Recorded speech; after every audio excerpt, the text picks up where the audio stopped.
Bridges on Air. Tulay sa himpapawid. Panagsanib na puwersa ng PBS Radyo Pilipinas World Service at Commission on Filipinos Overseas. Magsisilbing tulay sa himpapawid para sa Filipino diaspora. Dala ay balita, impormasyon at serbisyo publiko na mag-uugnay sa pamahalaan at OFWs sa iba't ibang panig ng mundo. Bridges on Air. Tulay sa himpapawid. Tampok din ang mga Pilipino na nagbibigay inspirasyon, kampyon ng kultura, tradisyon at katatagan ng Pilipino sa kapwa Pinoy saan man sa mundo. Bridges on Air. Tulay sa himpapawid. Dito sa Radyo Pilipinas World Service.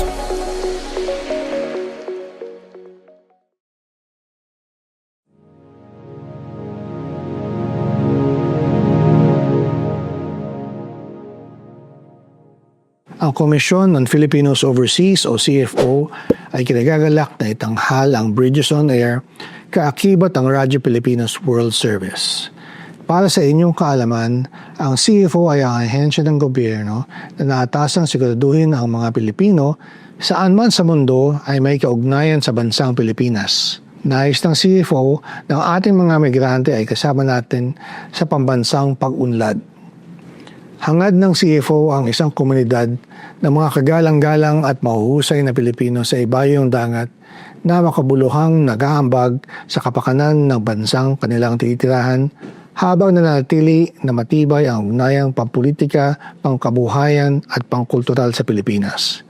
Kaya naman po ay nais namin ipakilala ang Bridges on Air, ang programang magbibigay ng boses sa mga Pilipino sa iba't ibang sulok ng mundo upang ibahagi ang kanilang kwento, tagumpay at mga pangarap bilang migrante. Nagpapasalamat po kami sa tulong ng Radyo Pilipinas World Service upang mabigyan ng pagkakataon ating mga kababayan sa ibayong dagat na maging kabalikat natin sa mga usapin at talakayan patungkol sa pabansang kaunlaran. Maraming salamat po. Mabuhay ang migranteng Pilipino. Mabuhay ang bagong Pilipinas.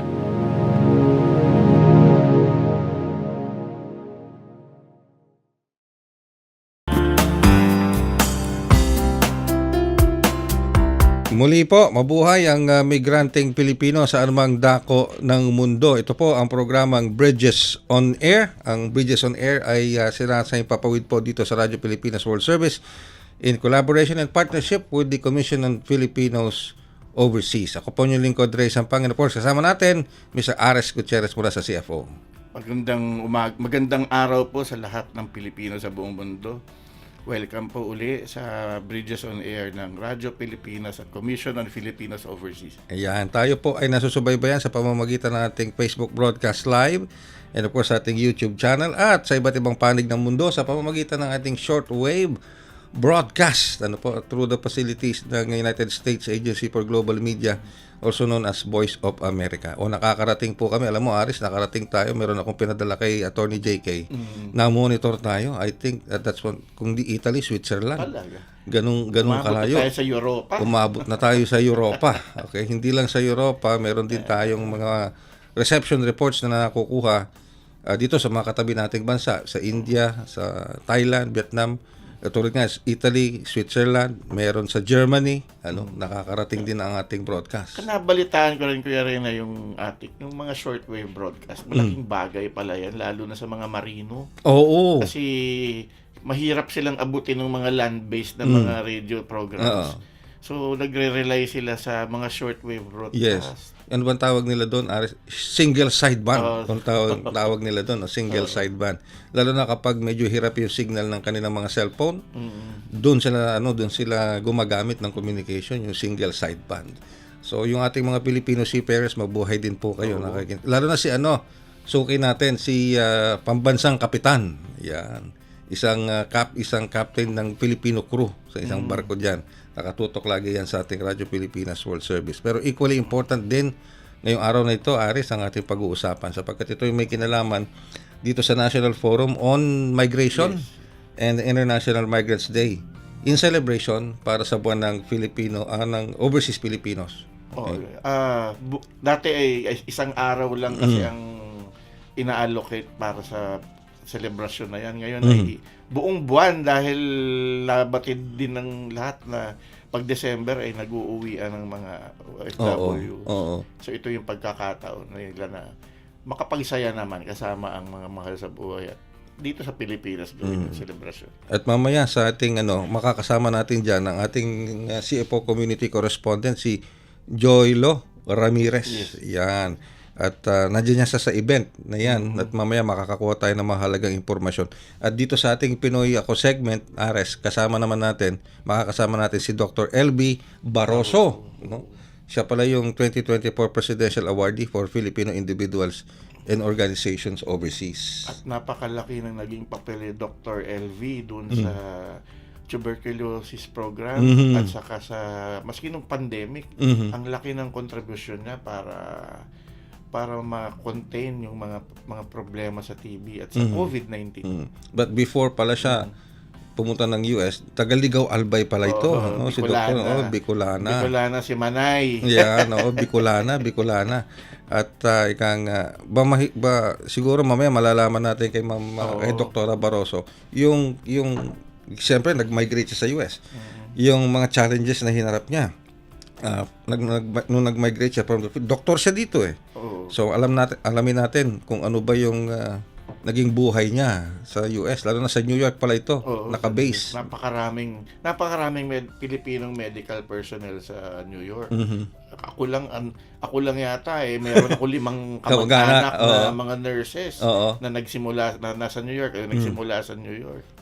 Saka ang laging nating nadidinig na kwento diyan may mga doktor tayo dito na pag pumunta ng Amerika o sa ibang bansa, dahil hindi recognized yung kanilang lisensya, ay nagiging nurse muna. And then, minsan ginagawa na nilang stepping stone yun para maging doktor.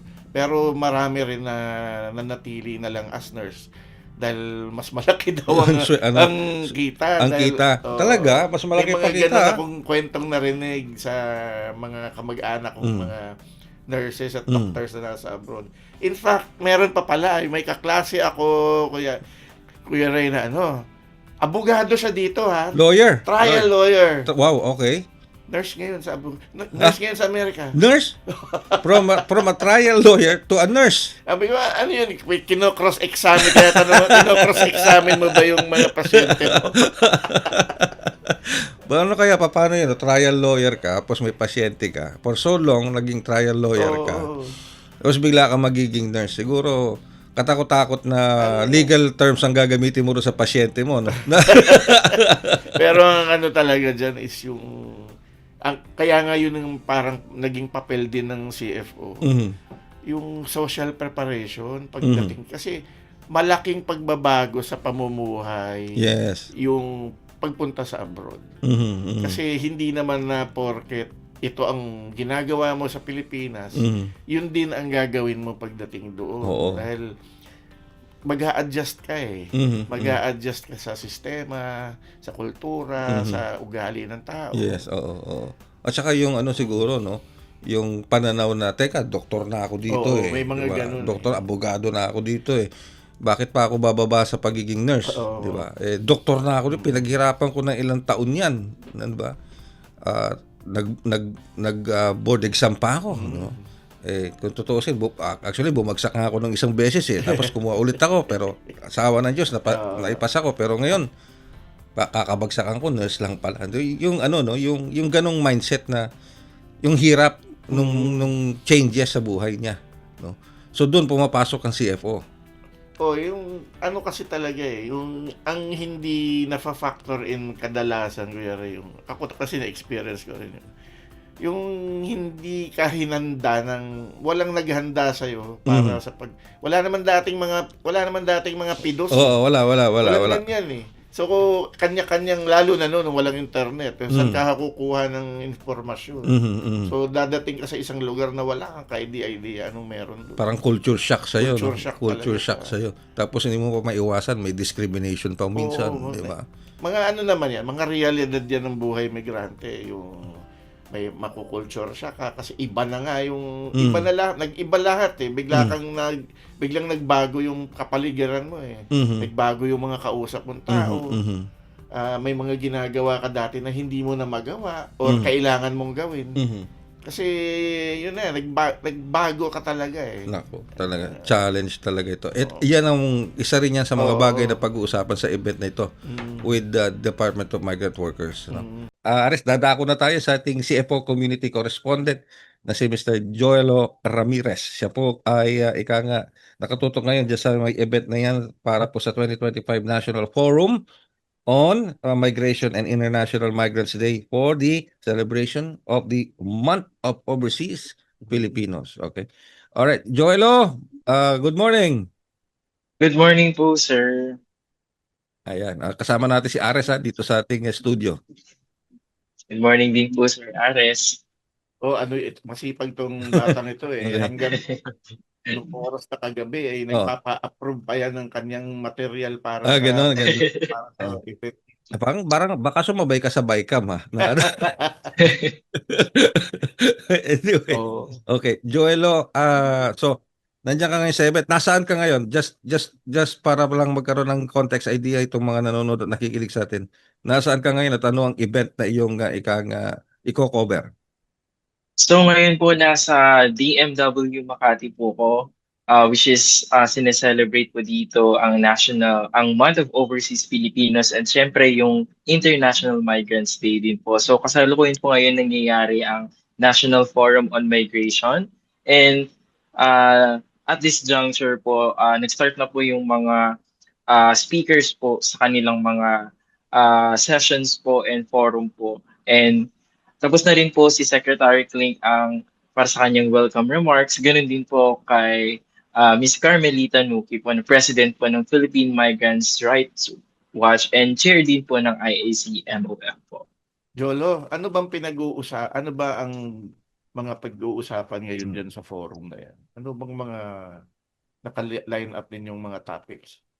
Okay, so naka-line up po dito ngayon, ang una-una po syempre yung welcome remarks from Secretary and of course kay Ms. Carmelita Nuki. And ang susunod po dito, yun po yung Sustainable Reintegration Initiatives po, which is i-discuss po to ni Dr. Jeremiah Opiniano na ongoing na po ngayon. And i-discuss din po dito yung about sa prognosis and prospects po for OFW reintegration during nung post-pandemic, which is ngayon na po. And susunod din po, i-discuss din po yung mga programs po ng DFA for Returning Filipinos na pangungunahan po ni Director Catherine Alpay. Susunod din po yung IOM's Reintegration Programs and Initiative na pangungunahan din, of course, ni Ms. Ilova Dorilyn Lorenzo. And after po ng discussion na po yun, susundan naman po ng CSO's Initiative for Sustainable Reintegration na pangungunahan ni Mr. Lance Velasco. And after po ng mga forum na po yun, mag-i-start na po yung mga open-ended questions po na manggagaling po sa ating mga dear participants po. Alright. Yung mga participants na yan, of course, mga stakeholders and of course, may media participants din tayo. Yes po, sir. Andito po sila ngayon, present po sila. Okay. Yung mga topic na binanggit ko, Jolo, no? May medyo mga seryosong mga topic ito, mga policy regulations. So, pag sinabi natin yung stakeholders ang nandyan, sino-sino, ano yung mga stakeholders diyan? Mga mambabatas ba yan? Mga taga-DMW, taga-CFO? Sino-sino ba yung mga nandyan na yan? Aside po sa mga nabanggit ko po na mga delegates po and syempre mga heads po and officers po, dinaluhan din po tayo ng, of course, ng OWA, which is headed by Chief Marivic Clarin. Andito rin po yung head din po or director na si Director Patriwaran. Andito rin po yung sa Dole po. And andito rin po yung mga yung pinakabatang migration advocate, kung kilala niyo po si Mr. Emilio Baha. Andito rin po yung mga iba't ibang department or iba't ibang agencies po, gaya po ng Department of Health, Department of Tourism, Department of Interior and Local Government. Andito rin po ang DSWD. Andito rin po ang Philippine Health Insurance Corporation o PhilHealth. andito rin of course yung mga heads din po ng Pag-ibig Fund, andito rin po yung Social Security System or SSS, and andito rin din po yung mga Philippine Migration Research Network, and as well as po yung mga leagues ng municipalities of the Philippines and cities po. Bakit pala napasama ang mga ang League of Municipalities sa tinagal-tagal na ginagawa itong mga migrants fairs, parang hindi naman nasasali ang mga local government noon. Pero bakit ngayon ay nakakasama na sila? Anong meron? Siguro po, sir, dahil na rin po sa, syempre, priority po ng ating gobyerno or mandato rin po natin na pangalagaan at protektahan po ang ating mga minamahal na migranteng Pilipino. Siguro nandito po sila, sir, to gain insights po on how to better cater yung mga concerns and issues po na kinakaharap ngayon ng ating mga migranteng Pilipino. And of course, as officials and as mga pinili ng mamamayan na kanilang leader, dito po nila i-lay out kung ano po ba yung mga magandang policies, batas na pwede po nilang ipatupad para proteksyonan at para magampanan yung welfare ng ating mga migranteng Pilipino, sir. Alam mo, Kuya Ray, may insights na may mga LGUs na rin kasi na nagtayo na rin ng local OFW. Oh, really? Talaga? Tulad ng Tabaco, Albay. Alam ko dito, yung Quezon City, meron na rin. Kasi nga, binibigyan talaga ng halaga yung contributions ng ating OFWs. Pero, syempre, ang naiiwan dito, yung mga pamilya. Pamilya. So, sila naman ay dapat kalingain din ng mga lokal na pamahalaan.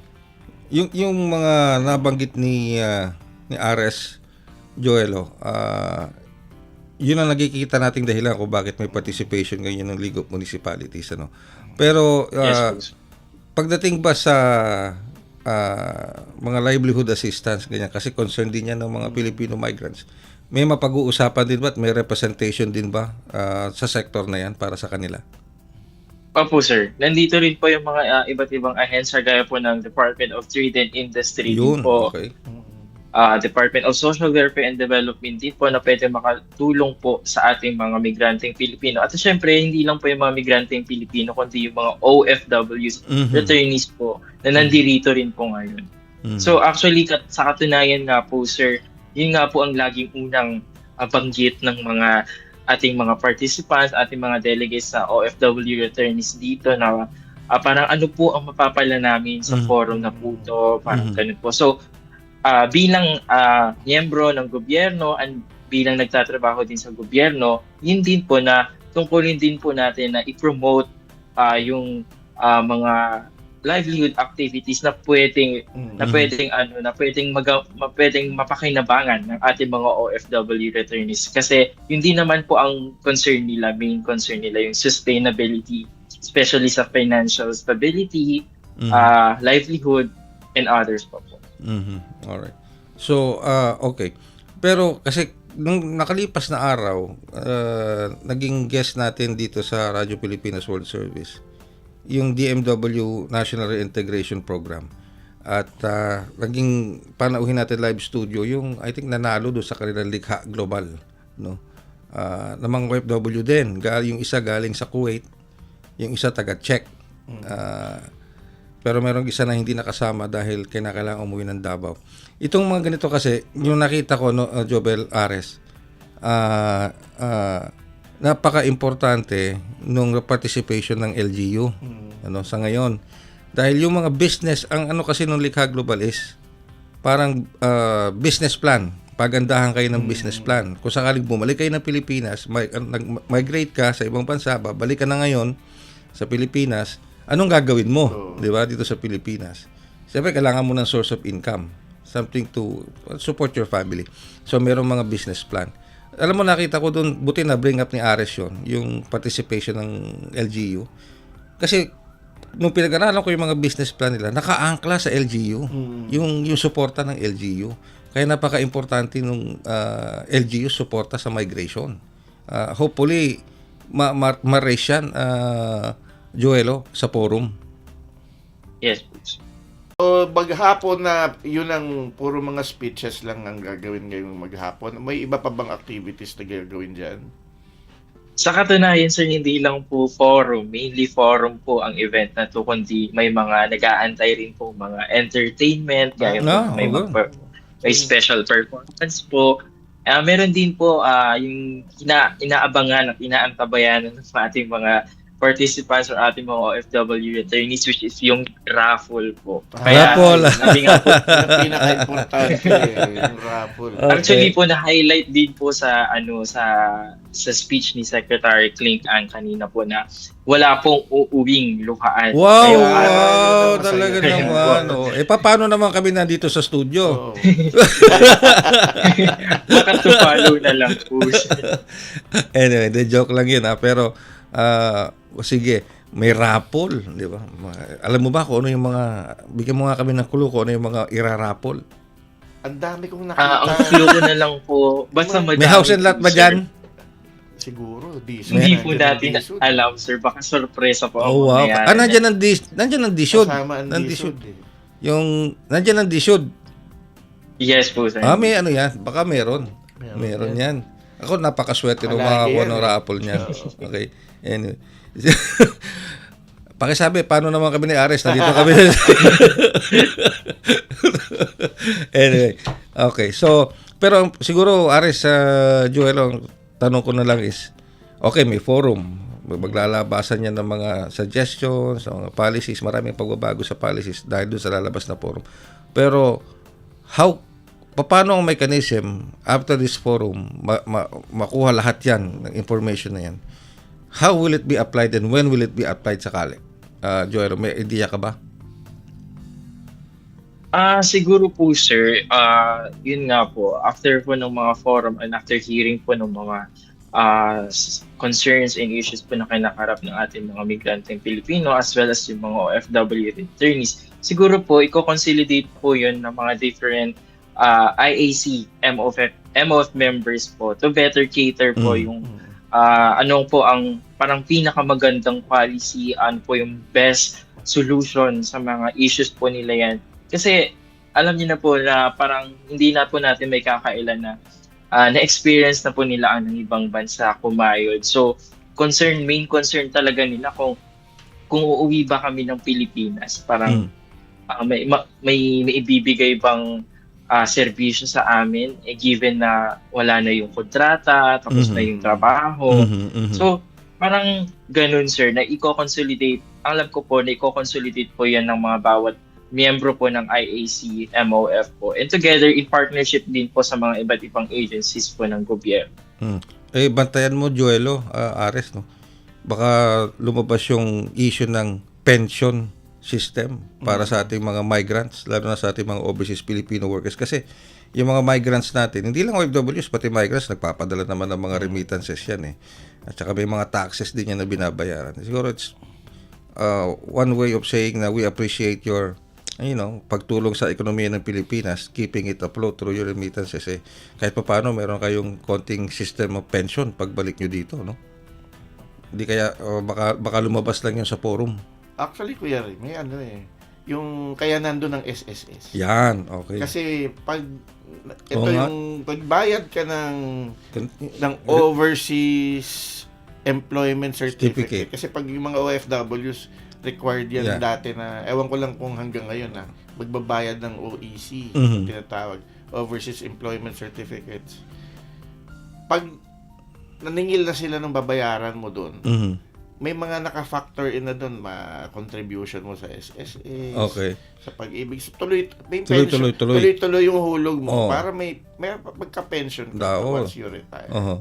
So, titingnan, paki-monitor mo, Joelo, yung usapin na yun, ha? Yes po, sir. Alright. Sige. So, sa ngayon, ongoing pa rin yung event.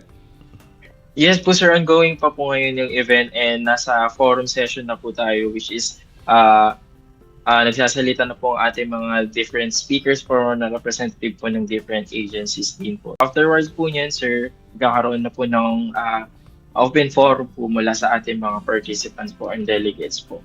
Yan ba ay open to the public? As much as I know, sir, opo, alam ko pong open to the public po kasi sa ngayon po, mahigit pong 200 na po yung mga nakalista po sa ating registrations. So, parang ganado po talaga sila na umattend sa ganitong event, ganitong klaseng event kasi dito po nila ma-amplify yung kanilang mga concerns and issues din po. So para lang hindi magkalituhan, no? Kasi ang head office ng DMW ay nasa EDSA, part ng Mandaluyong, yung Ople building doon. Sabi mo kanina, nasa DMW Makati kayo. So saan ba ang opisina ng DMW sa Makati? Located po ang office ng DMW Makati po dito sa Barangay Bel Air, Makati City. Pero ano lang yan, kumbaga, that's another office. Ang pinaka-main office mo ay nasa EDSA, sa Ople building. So, nandun sila sa Makati ngayon. Kasi baka may makarinig na tapos pumunta sa pumunta ng Ople building. Wala doon. Okay, nasa Makati. Ulitin mo lang, saan nga yung lugar, Joel, sa Makati?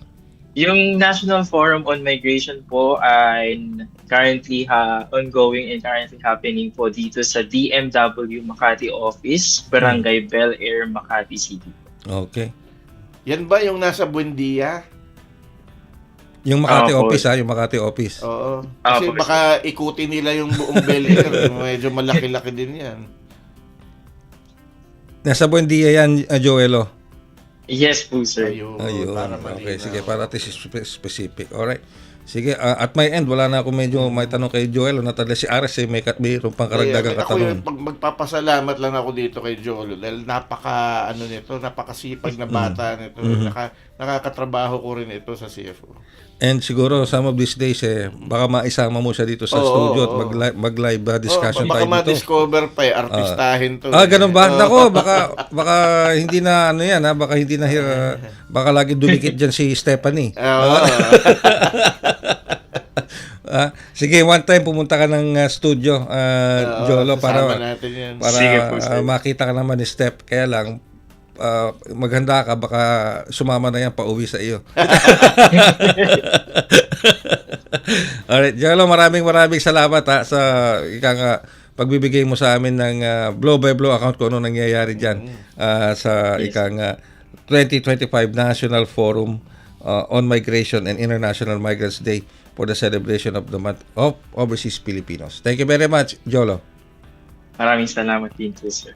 Yan po ang ating CFO, Community Correspondent Jolo Ramirez. Yun, kino-cover niya, binibigyan niya tayo ng overview ng blow by blow account na nangyayari. Kasalukuyan nagkakaroon Ares ng sinasagawa na yung forum. At ang dami palang agencies doon. Ang daming agencies doon. Nandun ang DHSUD, nandun ang SSS, nandun ang DMW. Ang dami. Actually, ang daming nangyayari ngayon dahil nga overseas Filipino month, migrant Filipinos month. Ang daming nangyayari, ang daming ganap all over the country. Well, that's good. That's good. At least napo-focus yung it's about time ma-focus yung issue ng migration sa ating mga Pilipino. Dahil marami talagang issue sa migration. Madami, hindi talaga siya mauubusan ng issue. Pero ang nasasabi ko lang bilang dating OFW is ang laki na rin ng pagbabago. Na sa serbisyo, sa benepisyo. Kasi dati, although may ginagawa naman din talaga yung gobyerno noon, pero may mga gaps na hindi nakikita agad. So through the years, napupunan na siya. That's good. And ang laki ng role ng CFO dito. Very active ang Commission on Filipinos Overseas. Especially nung pagdating ni Sec Ang, talagang Sec Link. I could see na talagang CFO is felt. Naramdaman na talaga ang CFO. Through sa maraming bagay, sa pagkikipag-ugnayan sa mga Pilipino diaspora, maging dito sa iba't ibang mga agencies ng gobyerno. That's why nandito ngayon ang Bridges on Air dahil dyan sa CFO. Okay, magbabalik po kami makalipas ang ilang paalala. Bridges on Air, tulay sa himpapawid, dito sa Radyo Pilipinas World Service. Love life online? Baka human trafficking yan. Makialam, itimbre mo. Tumawag sa 1343 para humingi ng tulong. Bridges on Air. Tulay sa Himpapawid. Dito sa Radyo Pilipinas World Service. Tayo sa ating programang Bridges on Air. Dito pa rin sa inyong himpilang Radyo Pilipinas, Radyo Publiko. Kasama pa rin of course. Ano pala? Okay, sige. Ano ba yan? Nasa Radyo Pilipinas World Service po tayo. Nagagalit si Steph talagang talagang pinanlalakihan ako ng mata ni Steph. Dito po yung Bridges on Air. Okay. Dito po sa himpilang Radyo Pilipinas World Service. Yan. Okay. At dito na tayo ngayon, Ares, sa ating segmentong Pinoy Ako segment. Pinoy Ako, tampok ang natatanging kaling at dedikasyon ng Pinoy na nagbigay karangalan sa inang bayan at nagsilbing inspirasyon at modelo sa kapwa Pinoy saan man sa mundo. Pinoy Ako, dito sa Radyo Pilipinas World Service. Sige, ito na po tayo. Pinoy Ako segment. Pero tulad na nasabi namin, pinag-usapan namin kanina ni Ares, tampok natin si Dr. LB Baroso. At itong tatampok natin talagang siya yung 2024 Presidential Awardee for Filipino Individuals and Organizations Overseas. At marami tayong matututunan dito. At nakapanayam natin siya, Ares, at makakapanayam pa natin siya upang malaman natin yung kanyang unang-una, yung kanyang mga naging contribution, lalo na doon sa Filipino community natin sa New York City. At of course, bago po siya naging doktor kung tutuusin, bago siya naging doktor sa US, nagsilbi muna siyang doktor dito sa Pilipinas. At Tagaligaw Albay siya. Okay, ayan. Alright, narito po ang aming panayam with Dr. LB Baroso, ang ating 2024 Presidential Awardee for Filipino Individuals and Organizations Overseas, para po sa ating segmentong Pinoy Ako. Magandang umaga po, Dr. LB Baroso. Si Ray Sampang po ito dito sa ating programang Bridges on Air. Magandang umaga rin po sa inyong lahat. Maraming salamat po, Dr. LB Baroso, sa pagpapaunlak po ninyo dito sa ating programang Bridges on Air. Kasama po natin dito in coordination and in partnership with the Commission on Filipinos Overseas, o CFO. Ayan, thank you very much. Alright. Pero bago ang lahat, Dr. Baroso, matanong ko muna, ano na ho bang oras ngayon sa US, sa kinaroroonan ninyo? Bali, 9:02 po ng gabi. 9:02 ng gabi. Ayan. Okay, sige. Well, thank you po sa oras na pinagkaloob niyo sa amin. Pero Dr. Baroso, saan po kayo kasalukuyang nagtatrabaho sa ibang bansa? Although sabi ko sa US, pero alam naman natin maraming state sa US, pero sa anong state at ano po ang saklaw ng inyong profesyon? Sa New York City Department of Health and Mental Hygiene, Bureau of Tuberculosis Control ako nagtrabaho ng 31 years. So, kariretiro ko lang po noong 2023, pero hindi pa po ako fully retired. Continue pa po ang aking trabaho as professor ng 3 university sa New York City po. So yan po ang New York University, ang Hunter College, and Borough of Manhattan Community College, which is under the City University of New York. Ayun, okay. So ang dami pala po ninyong mga involvement sa ating Filipino communities. Sa New York po ito, Dr. Baroso? Sa New York City po. New York City. Matanong lamang po namin, kamusta naman ang ating mga kababayan sa New York City? Mabuti naman po. Medyo malamig na po dito sa amin ngayon. So nag-snow na po kami the other day. Magpapasko na kasi. Pasegue ko lang itong tanong na to, Dr. Baroso. How does the Filipino community in New York City welcome and celebrate Christmas? Not as celebrated as sa Pilipinas, pero marami naman po kaming mga Christmas party na sineselebrate, katulad na kasi celebrate lang po namin ng Christmas party ng Philippine Nurses Association of New York. So, yung mga organization parties po. Pero on Christmas Day, syempre, yung party po is family lang po. Okay. Sige, pero para sa kaalaman po ng mga nakikinig sa atin dito sa Pilipinas, nakikinig at nanonood, bago kayo naging kilalang physician diyan sa US, naging physician din po kayo dito sa Pilipinas. Nag-practice din kayo dito sa Pilipinas. Opo, nag-practice po ako. I was working with the Department of Health sa Philippines and TB coordinator po ako ng Region 4. When I say Okay. TB, Tuberculosis Program Coordinator po ako ng Region 4. And yun nga po ang susunod kong katanungan, champion kayo pagdating sa tuberculosis control. When we say champion sa tuberculosis control, what do we mean by that, Dr. Barroso? Kasi bali 35 years na po ako na nagtatrabaho sa tuberculosis control. So, kumbaga may expertise na po ako when it comes to pagsugpo ng tuberculosis. So, I'm very knowledgeable and yun po, may expertise na po ako dyan. So, yun po ang aking advocacy. All right. So, how do you reach out to other healthcare professionals in New York City pagdating po dito sa pagpapalaganap and championing itong paglaban sa tuberculosis?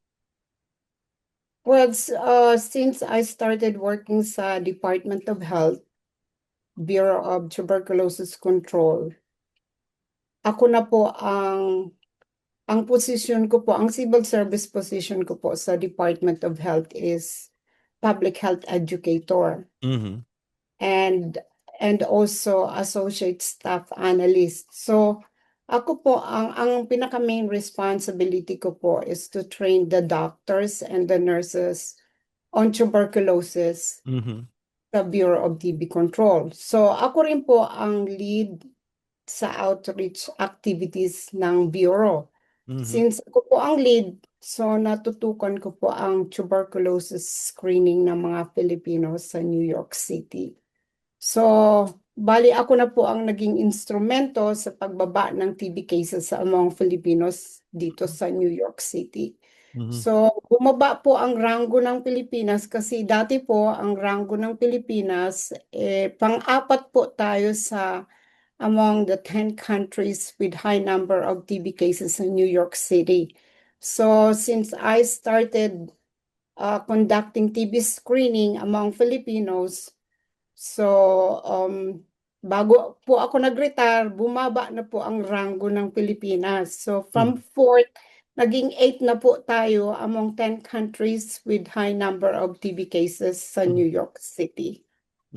When we say bumaba yung rango from 4th to 8th yung Philippines sa New York City, we're talking about the Filipino community, Dr. Barroso. Hindi po, ang ibig ko pong sabihin, so among the 10 countries dito sa New York City na may mataas na cases ng TB, pang-apat po ang Pilipinas. Okay.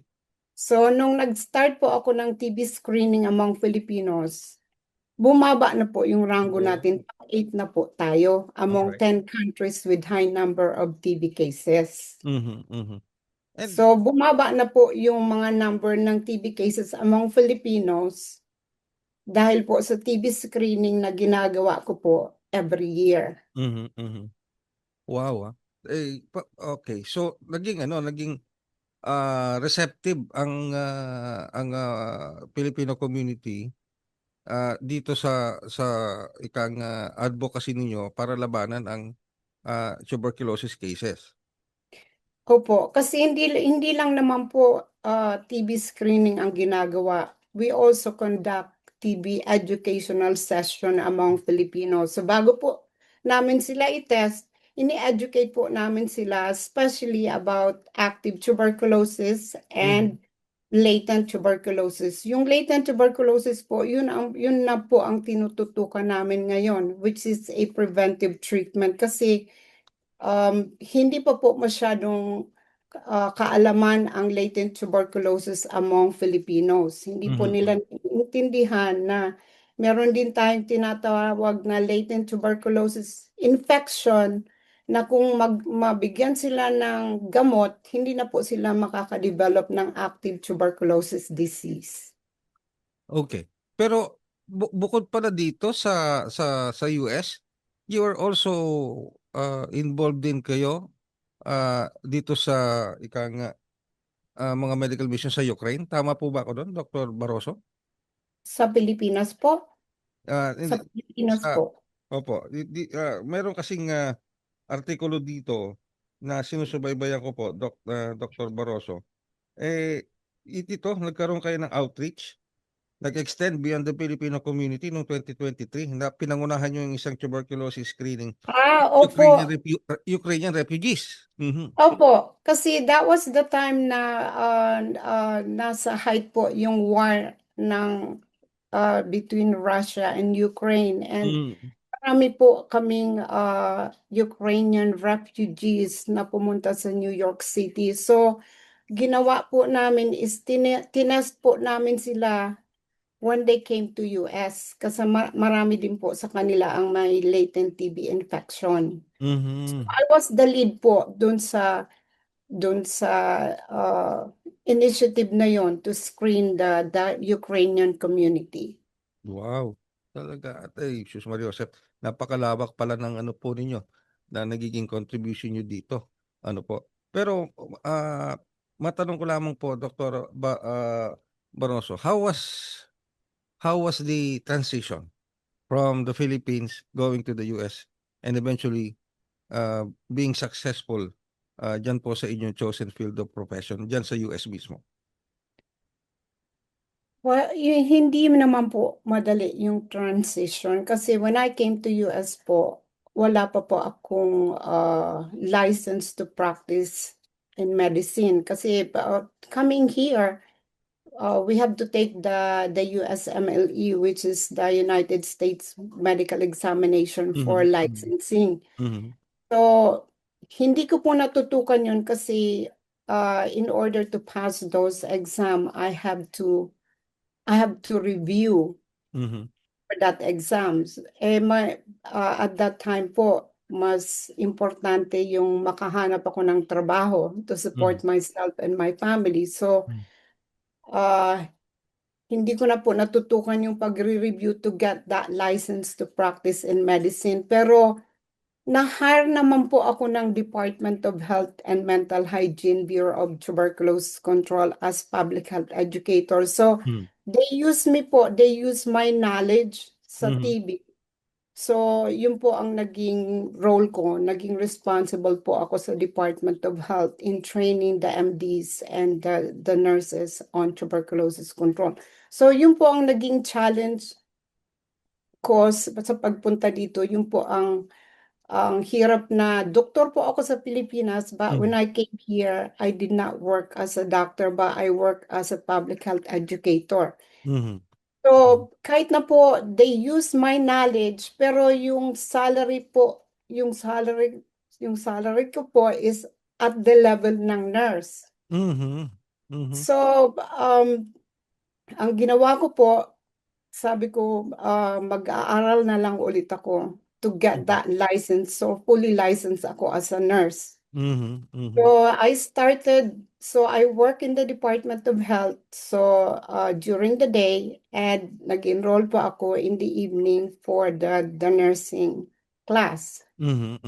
Nagustuhan ko po yung nursing profession. So, kinontinue ko po yung pag-aaral ko hanggang natapos ko po yung master's degree in nursing, hanggang sa natapos ko po yung PhD in nursing. Wow. So, yung PhD in nursing, when I completed that po, that opened the opportunities for me to be part of the academia. So that was the time na I started working as professor sa mga universities po. So, hindi naman po naging madali yung transition, but eventually po, nakamit ko po yung pagiging doktor na rin po ang tawag sa akin ngayon because of my PhD. So ganun pa, ang ano pala no, ang what we say, colorful and sabihin na natin full of challenges. Naging challenge din pala yung transition from the Philippines going to the US at kung ano man po ang narating nyo ngayon diyan sa US, ano po, lalo na in the field of pagkontrol o pagpigil sa paglaganap ng tuberculosis. Did you have Opo. any regrets in going to the US dahil parang binitawan nyo yung inyong pagka-doktor dito sa Pilipinas and then you migrated to the US? Well, batay po sa naging kwento nyo, you settled for a work as a nurse. Hindi ho ba yun yung mga unang mga buwan, unang mga taon, did you even think na, oy, bakit pa ako nagpunta ng US? Why did I come here pa? Ay, doktor ako sa Pilipinas, pagdating dito, nurse ako. May mga ganun po bang pumapasok sa isip nyo noon? Hindi naman po naging madali, especially nung I went back to school. I went back to the nursing school. Marami pong bumabatikos, especially my classmates in medical school. Sabi nila, doktor ka na, bakit ka magne-nurse pa? Mm-hmm. Because I started in the nursing school from scratch, from associate degree, from Bachelor of Science degree, from master's degree in nursing.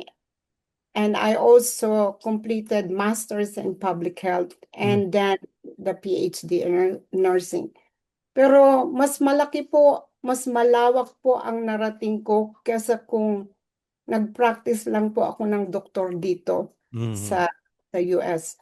Mas marami po akong nagagawa as a nurse. Mas malawak po ang aking ang ibig ko sabihin, mas malawak po ang aking narating as a Okay. nurse po. Kasi po mas may fulfillment po ang pagiging nurse ko kesa kung nag-continue po ako ng medical degree ko po dito. Alright. Well, Mas masaya po ang mga nurses dito kesa sa mga doktor. Ayan, Mas ganun po, ganun. Mas masaya ang mga nurses kaysa sa mga doktor dyan sa US, ha? Yes po. Na-compare ko po yan. Saka mas na-appreciate po ng mga pasyente ang mga nurses kesa po sa mga doktor. Wow. Okay. Bakit po? Kasi ang mga doktor po dito, dadalaw po sa pasyente. So, siguro mahaba na yung 5-10 minutes na pagdalaw ng doktor sa pasyente. Samantalang ang nurse po, 8 hours nandyan po ang nurse nakatutok sa pasyente. So, mas na-appreciate po ng mga pasyente ang mga nurses, especially the Filipino nurses kasi ang mga Filipino nurses po is very attentive po ang mga Filipino nurses sa needs ng mga pasyente. So, pag ang pasyente po nakita nila na ang assigned na nurse sa kanila is Filipino, masaya po ang pasyente. Oo, talaga. Well, hold that thought, Dr. Barroso. Tutuloy po natin itong napakaganda at napaka-meaningful, informative na talakayan natin. We will be right back, Dr. Barroso. Don't just stay on the line. Magbabalik lang po kami makalipas ang ilang paalala. Bridges on Air. Tulay sa Himpapawid. Dito sa Radyo Pilipinas World Service. Work abroad? Easy money. No visa. Baka human trafficking yan. Makialam, itimbre mo. Tumawag sa 1343 para humingi ng tulong. Paalala mula sa Interagency Council Against Trafficking. Bridges on Air.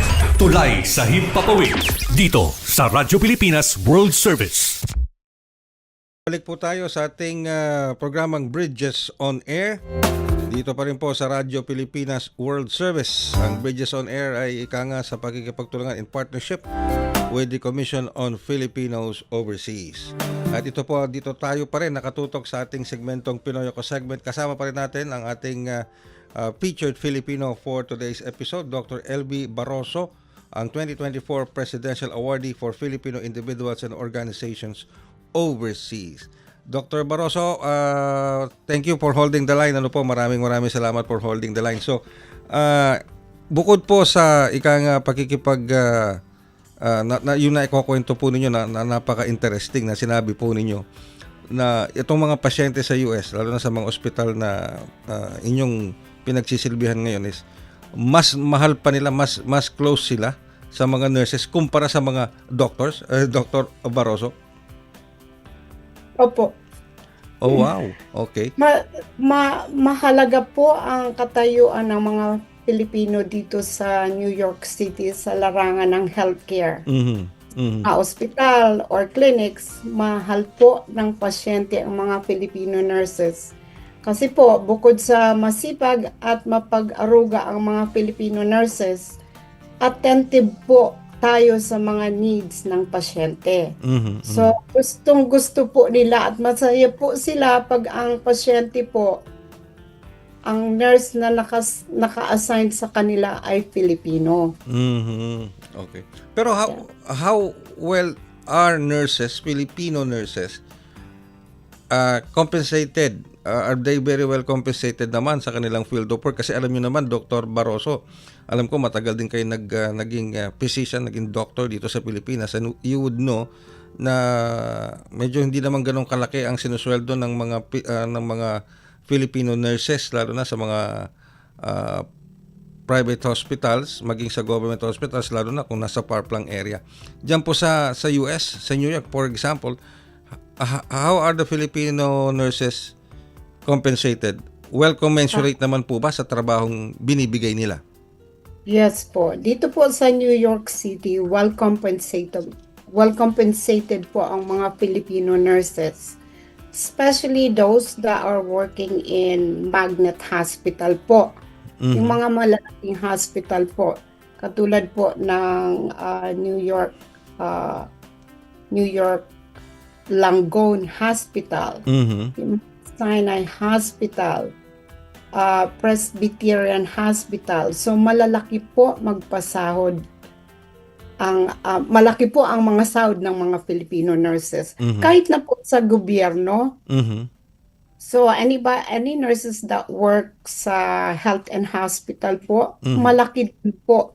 So bali ang start salary po is 110. 110,000 per year. Wow. So, depende pa po yun kung may master ka po, plus 3,000 pa po yun on top of the base salary. Really? And then, sa mga private hospital naman po, ang start is 140,000 per year. Wow. Bukod po, kung may master, may dagdag pa po yun. No.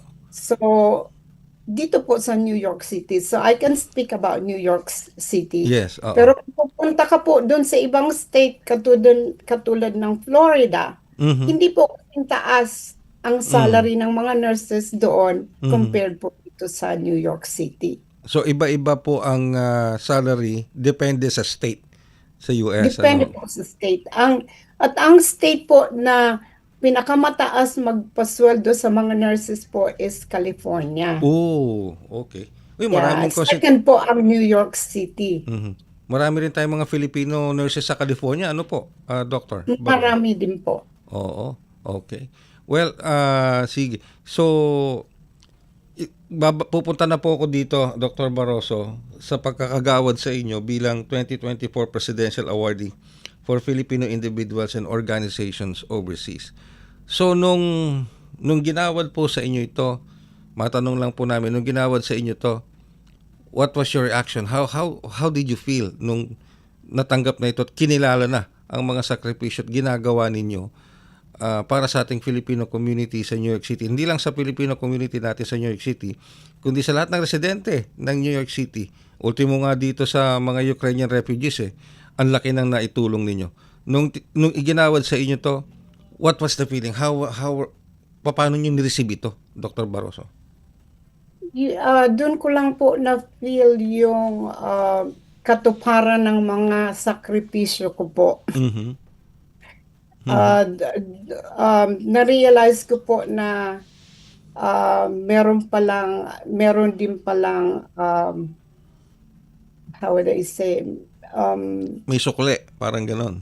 meron din palang sukli. Yeah, that's right. I Okay. couldn't, sa Tagalog, hindi. Opo, opo. You know, yung meron din palang sukli, yung lahat ng sakripisyo ko sa, especially in TB control. Yeah, yun ko po na-realize.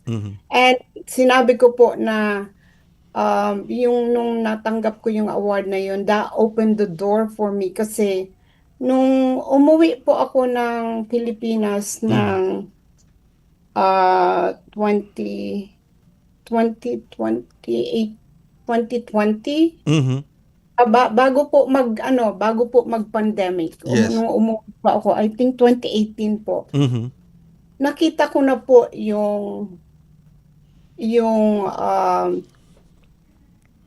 nakita ko na po yung kung gaano kabigat, kung gaano ang burden ng tuberculosis sa Pilipinas.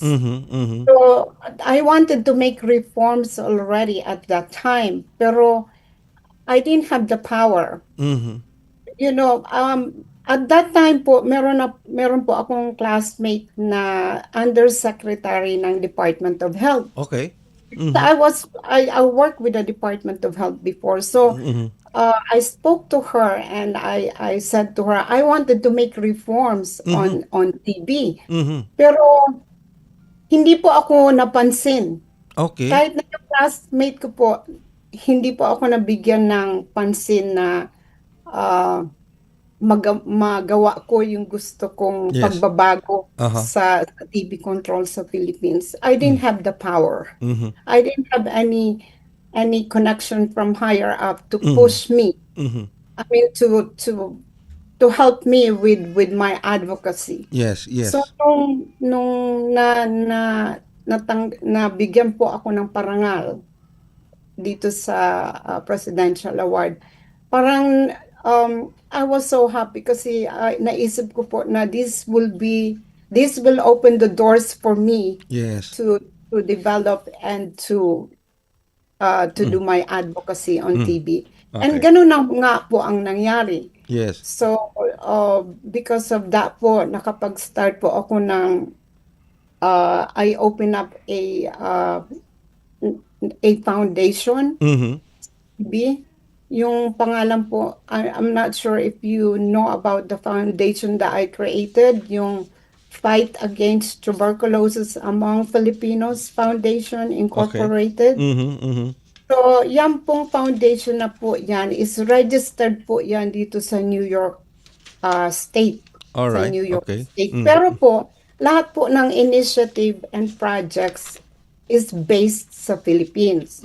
So, in fact, yung una pong initiative namin nga na ginawa ko po last July 20, this year lang po, 2025, sa Ligao City ko po ginawa. So, this is in collaboration with the Commission on Filipino Overseas. Sila po ang tumulong sa akin, sila po ang gumawa ng mga communication to communicate with the local government, to communicate with the Department of Health.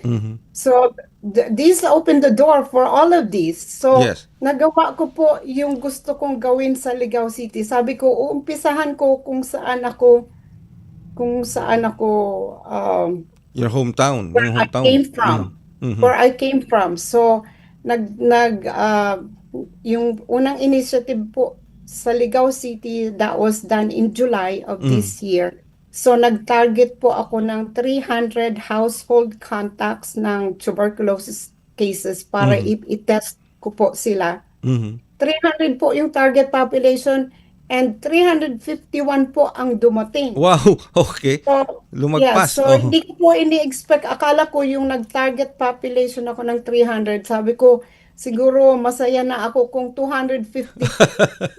250 is ano ba yun, magpa-test sa TB. Pero 351 po ang Dumating. So I ran out of Test TB kits. syringes. I ran out of antigen. Buti po nakapag sa next town po nakakuha po kami yung TB coordinator ng Department of Health. Nakakuha po sila. So, na-test po namin ang 351 household contacts of tuberculosis cases sa Ligao City. Wow.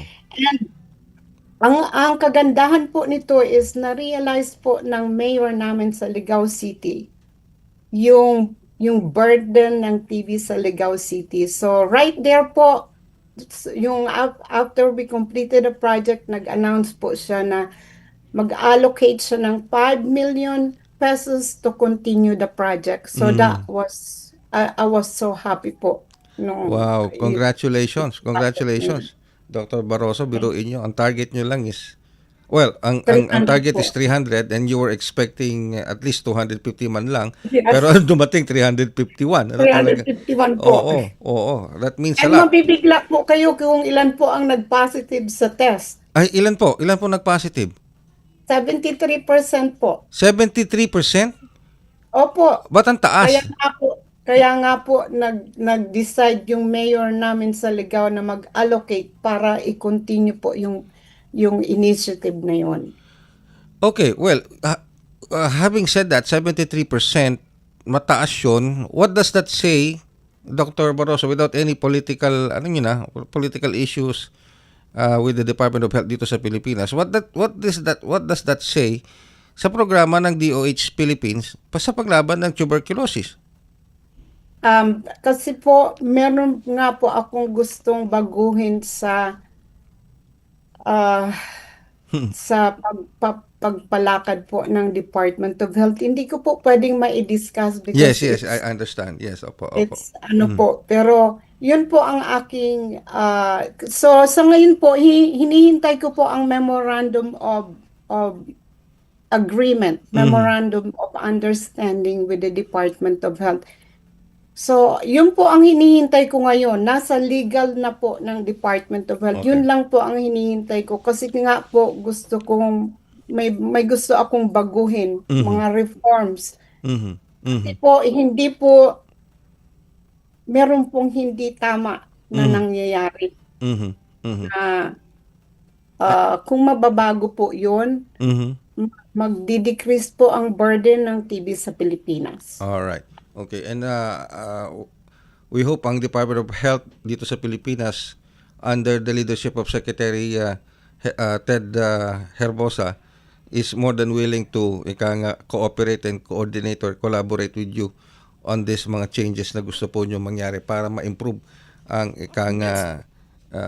treatment at ma-lessen ang kaso ng tuberculosis. That's what I'm hoping po at this time. Yes. Biruin nyo yan. Nasa New York City na kayo, pero tumutulay pa rin kayo. Tama nga yung title natin, Bridges on Air. Maski na nasa New York City po kayo, tumutulay pa kayo pabalik dito sa Pilipinas upang tulungan ng healthcare system natin, particularly sa tuberculosis, Dr. Barroso. Okay. Yes po. Well, with that, Dr. Barroso, I would like to extend our discussion dahil napaka-importante po ng ating usapan. Kaya lamang we're running out of material time. So siguro po Dr. Barroso, let us first extend our greatest, deepest gratitude sa pagsama po ninyo sa amin dito. Kasama ko po si Ares Gutierrez, si Ares Gutierrez ng Commission on Filipino Overseas dito sa ating programa. So we would like to extend our deepest gratitude. Alam ko yung oras, medyo alanganing gabi na sa inyo dyan, oras ng pahinga nyo, pero pinagbigyan nyo po kami dito sa ating programa. Kaya't maraming salamat po. And please also extend our deepest salutations sa ating Filipino community sa New York City. Thank you po. Maraming salamat din po sa pag-imbita sa akin dito po sa Radyo Pilipinas World Service. Okay, yan po yung ating naging panayam with Dr. LB Barroso sa ating pong segmentong Pinoy Ako dito sa Bridges on Air sa Radyo Pilipinas World Service. At unti-unti na tayo magpipinid, Aris, ng ating pang-limang edisyon na natin to, 5th edition na ng ating Bridges on Air. Ayan. Alright, thank you very much, Ares. Maraming salamat din, Kuya Red. Maraming salamat din sa pamunuan ng Philippine Broadcasting Service dahil sa pagbibigay ng platform sa Commission on Filipinos Overseas. Alright, and of course, salamat din sa mga nakapanayam natin, ang talagang nakabantay sa atin, si Stephanie Vicente, ang ating executive producer, at inaantabayan na niya ang pagdating ni Jolo Ramirez sa sa mga darating na araw. Okay. And of course, ang ating the best para sa sinasagawang ito nga ang National Forum on Migration and International Migrants Day for celebration ng month of overseas Filipinos. Nasa po yan? Nasa Makati office ng DMW sa may Buendia. Yan, okay. Hindi po sa Ople Building hindi sa may EDSA. Yan po yung dating head office ng Land Bank. Ayan. Sa nakakaalam ng lugar. Okay. And of course, ilang araw na lamang, actually, once this program, pag narinig at napakinggan nyo itong programa natin, ilang araw na lang yan, magpapasko na. Okay, so we hope na, lalo na yung ating mga Filipino migrants abroad, kahit pa paano, maramdaman din nila yung spirit at yung true spirit and nature ng Kapaskuhan, maski na nasa abroad sila. Ayan. Okay, maraming salamat po, and thank you kay Secretary Clink Ang ng Commission on Filipinos Overseas and sa lahat na bumubuo ng CFO para sa ating patuloy na partnership sa pamamagitan ng Bridges on Air. Again, Aris, thank you very much. At ako po yung lingkod, Ray Sampang. At ito ang programang Bridges on Air. Bridges on Air. Tulay sa himpapawid. Panagsanib na puwersa ng PBS Radyo Pilipinas World Service at Commission on Filipinos Overseas. Magsisilbing tulay sa himpapawid para sa Filipino diaspora. Dala ay balita, impormasyon at serbisyo publiko na mag-uugnay sa pamahalaan at OFWs sa iba't ibang panig ng mundo. Bridges on Air. Tulay sa himpapawid. Tampok din ang mga Pilipino na nagbibigay inspirasyon, kampyon ng kultura, tradisyon at katatagan ng Pilipino sa kapwa Pinoy saan man sa mundo. Bridges on Air. Tulay sa himpapawid. Dito sa Radyo Pilipinas World Service.